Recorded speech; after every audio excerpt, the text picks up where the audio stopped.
Middle east की जो situation है वो बिल्कुल डिटेरिएट हो रही है और ऐसे इंडिकेशंस मिल रही हैं कि ईरान जो है वो रिस्पॉन्ड करेगा जो इस्माइल हानिया को शहीद किया गया। और दूसरी तरफ ये इत्तलात भी आ रही हैं कि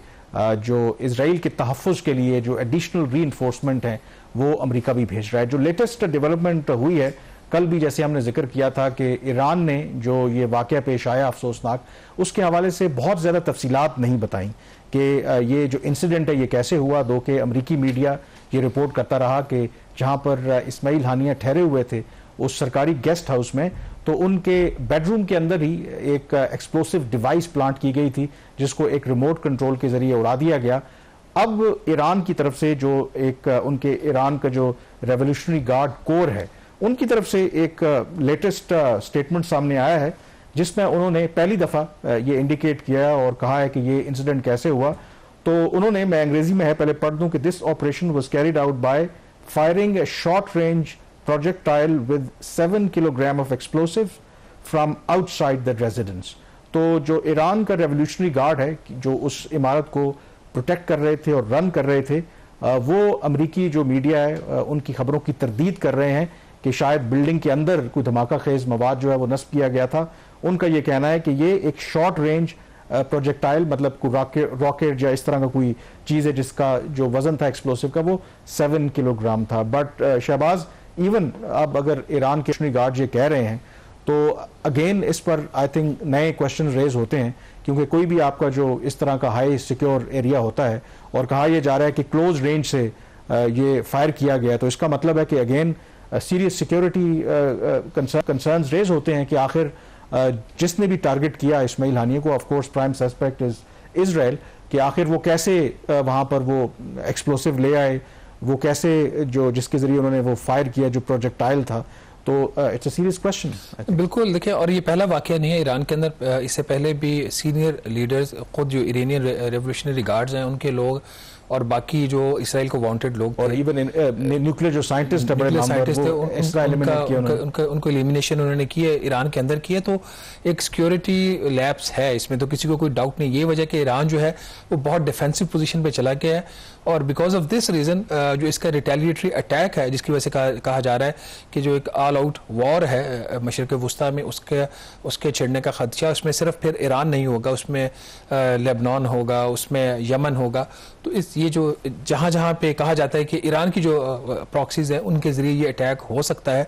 और this leads to the question कि जो इन्फोर्समेंट की बात हो रही है अमेरिकन की तरफ से, उनके डिफेंस सेक्रेटरी ने और जो अमेरिकन प्रेसिडेंट ने बात की इसराइली प्राइम मिनिस्टर के साथ, तो वो उसकी क्या तफसीलात हैं कि किस किस्म का जो नई डिप्लॉयमेंट जो है वो खत्ते से हो रही है, क्या उससे फिर वाकई जंग रुक जाएगी या सिर्फ एक पोस्टरिंग होगी और वो जो इस ईरानी अटैक तो करना ही करना है। देखिए, इस्माइल हानिया की शहादत के बाद ऑफ कोर्स जो इजराइल के प्राइम मिनिस्टर हैं उन्होंने खुद कौम से खिताब में ये खबरदार किया कि वो हर तरह के हालात के लिए तैयार रहें। मतलब वो एंटिसिपेट कर रहे हैं कि ईरान जो है वो रिएक्ट करेगा। और ईरान अभी तक उनका जो स्टेट टीवी है वो ये कह रहे हैं कि वो ऐसा करेंगे कि दुनिया देखेगी, मतलब वो बैक डाउन तो नहीं करे। और ईरान के सुप्रीम लीडर ने भी कहा है। तो इस एंटिसिपेशन में फिर जो इजरायली प्राइम मिनिस्टर हैं, पहले उन्होंने